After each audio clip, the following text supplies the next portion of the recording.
What's up, guys? My name is Daniel. I draw cars and turn them into 3D prints. Now you might be asking yourself, what the heck is the artist series? Well, today we are kicking it off, and basically what I'm going to be doing is reaching out to photographers, digital artists, anybody that I see really cool artwork online, and I will be turning their work into HueForges for them, because a lot of these people don't even know that this medium exists with 3D printers.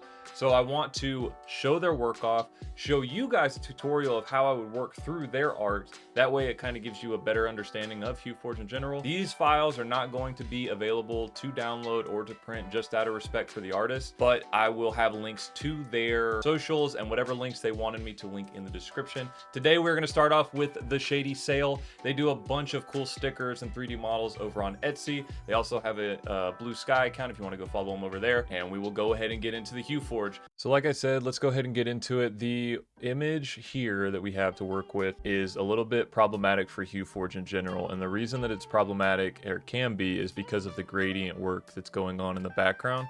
As you can see over here, this is our actual 3D mesh. This is the source image. Well, in the 3D mesh, we can see these kind of stair-stepping effects. With that in mind, this is a relatively simple image as far as like details are concerned, but if we really want to get those gradients smoothed out, we'll have to bring down our layer height to a 0.04, and you can see it kind of brings out a little bit more of the detail, and this is before we've even adjusted any of the colors. So let's go ahead. I'm not going to use standard mode for this. I think the best way to approach this would be color match. So in color match, we've got a mesh core and we've got a color core, right? So in the mesh core, we are building up this mesh at the layer heights that we want them to be set at. So with that in mind, we have to drag colors from our image into our mesh core so that HueForge knows that this is a part of the mesh that we want built up. So we will take, we don't have a color that's very similar to this, so I'm just gonna bring it in. And you can see that it's matching up this color with what's going on here. We'll grab some of the highlight areas, and it's doing a good job of picking this up. Bring some more purple.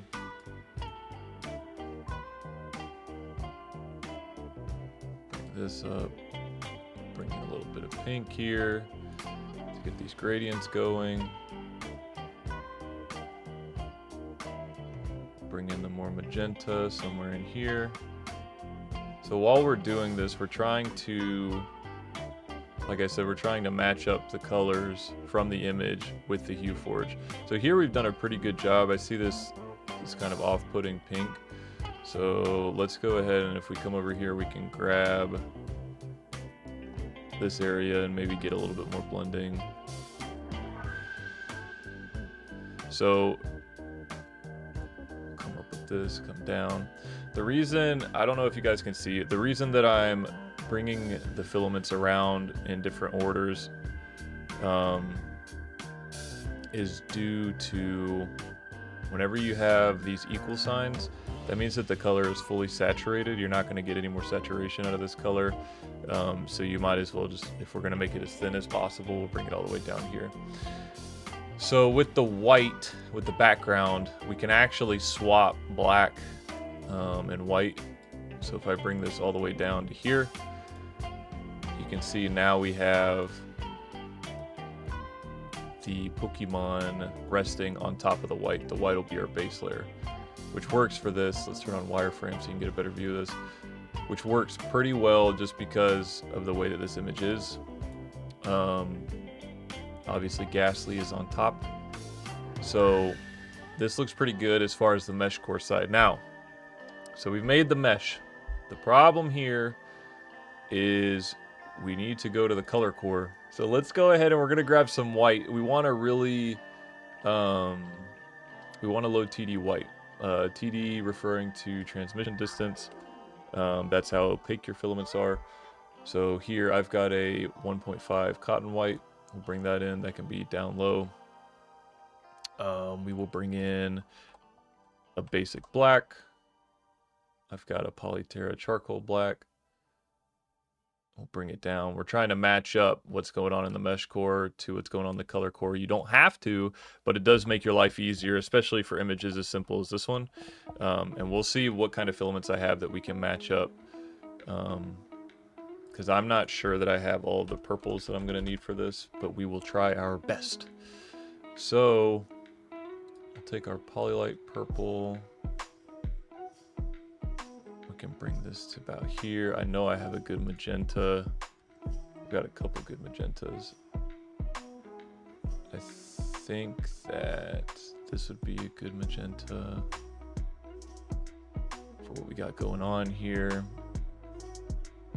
I think that's a Polylite pink, basically, but I don't think that we are going to need it. I think that we can just go ahead and transition into this lilac purple. We'll let HueForge do all the blending work for us. And then we are going to need, I need a good blue. And I think that a good blue for this would be the Polylite Azure Blue. I think it's pretty perfect for this image. So we're gonna come all the way up. Perfect. So you can see some areas that may have not come out the way that we thought that they were going to come out. And this is where you'll want to mess around with the mesh a little bit. So this is a very saturated pink or magenta in the image. So I'm trying to get it as close as possible with what we're working with. I think that if we added another purple, we might get a little bit more depth out of what we got going on.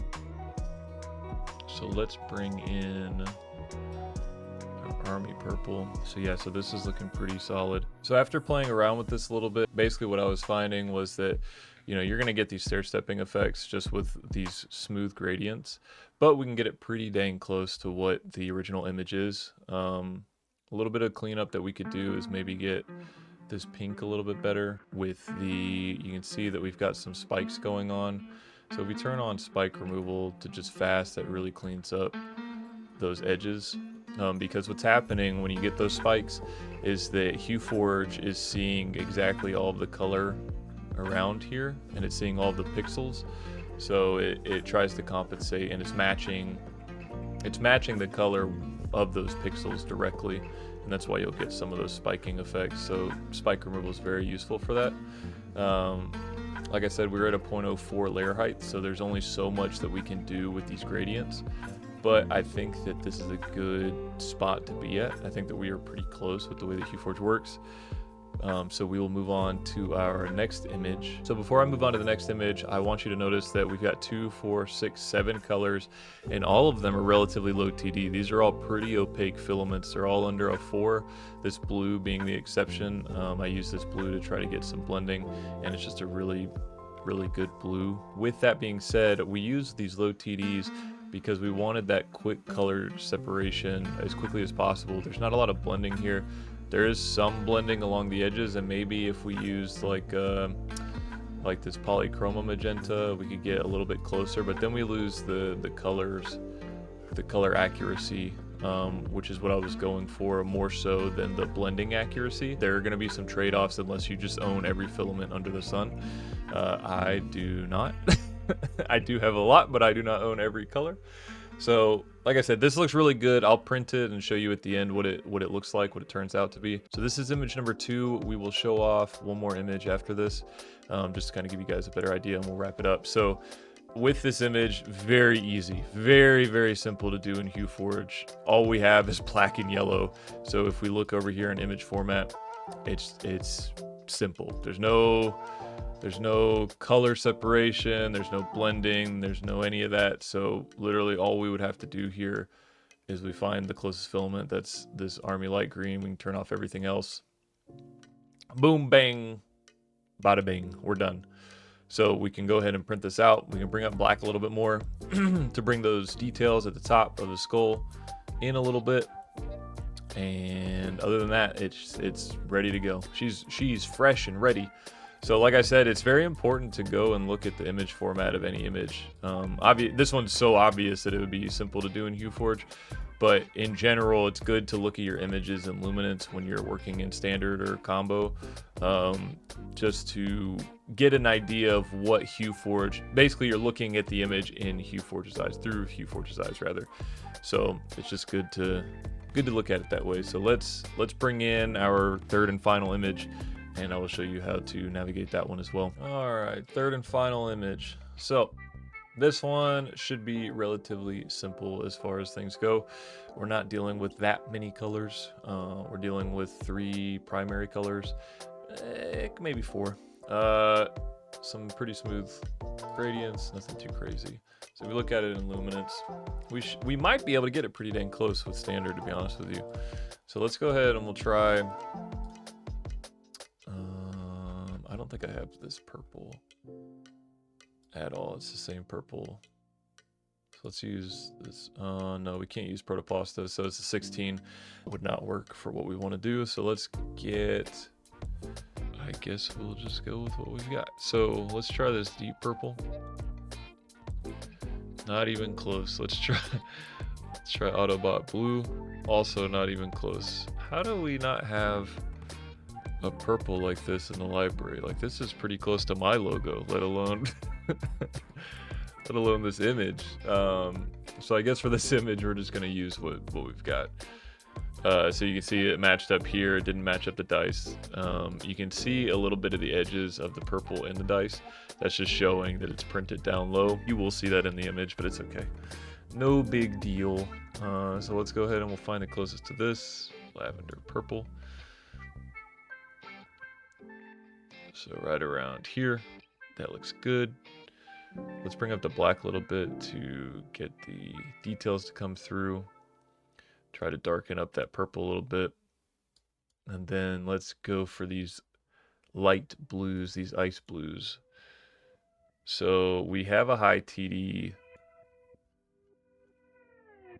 celestial blue, which is probably going to be really good for this, but we don't want that celestial blue covering the purples. And right now in standard, we're covering the purples. So what do we want to do? We'll want to rebase the white. So it's not a bad thing to use white twice in an image, even black twice in an image, depending on what it is. So for this, I'm going to use cotton white, but I don't think this will work the way that I need it to. Let's bring up blue.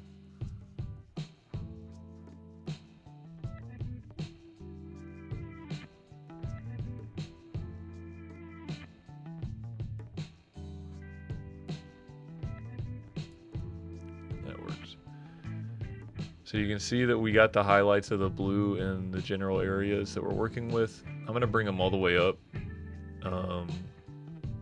And we'll actually use cotton white for the topmost layer to really get that background color that we want. If we use the 5 TD, you could see it was showing that blue coming through. And we don't want all that. So let's find sky blue. Now sky blue underneath the celestial blue should work really well for us here. As you can see, we might be able to bring it down just a hair to show some more of that white, or we can bring it up just a hair to give us more of that blue looking color that we're going for out of this image. And that looks pretty good. That's standard mode. We didn't have to do anything too crazy. I mean, it's in combo, but basically standard. We didn't have to do anything too crazy to this image. If I had a closer purple, that would be great. I don't know why we don't. I really don't know why there's no. Muted purple doesn't look like that in person.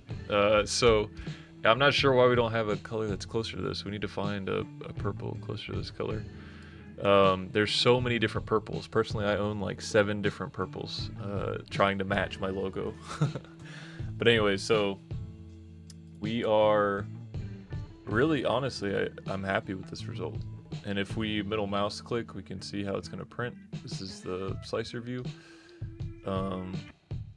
Yeah, I mean, this looks really good. So with that, guys, I would like to give a huge shout out to the Shady Sail for letting me use their work today for these HueForges to show you guys how to use HueForge and what kind of results you can get. These are the finished prints. On this one, I ran out of Polylite Purple the other day, so I had to use Cookie Cad's Witch's Blue for the darker parts down low. But these came out amazing. So in the future, I will be working with photographers. I have 2 more digital artists lined up to do more of these videos, and I'm hoping to recruit some more. This is great for me to give back to the community and let these guys really get some limelight on their work.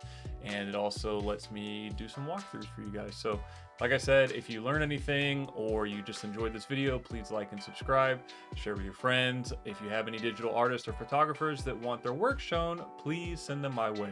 So with that being said, I hope you guys learned something, and I hope you guys have a great rest of your day.